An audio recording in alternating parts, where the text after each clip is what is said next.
ఏమన్నాడు? తన కోపమే తనకు శత్రువు అన్నాడు. అవును, కోపం కలిగినటువంటి వాడు ఎప్పుడు ఒంటిగానే ఉంటాడు.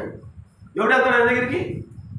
ఎవడు వాటితో స్నేహం చేస్తాడు? అంటే ఎప్పుడు కోపం వచ్చేది తెలియదు, ఎవడు కొడతాడో తెలియదు, దేని తీసి కొడతాడో తెలియదు, ఏది బయలుదో తెలియదు. కానీ ఎవడు వెళ్తాడు? ఇప్పుడు నువ్వు దాన్ని చంపాయి, ఇప్పుడు కోపం తీసే, శాంతంగా ఉండు, ప్రశాంతంగా ఉండు, ప్రేమగా ఉండు.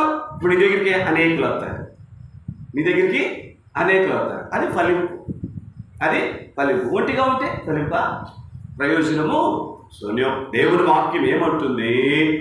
అందుకనే నేను దేవుని మందిరములో నాటబడిన వాడినై ఏం చేస్తా ఉన్నాను?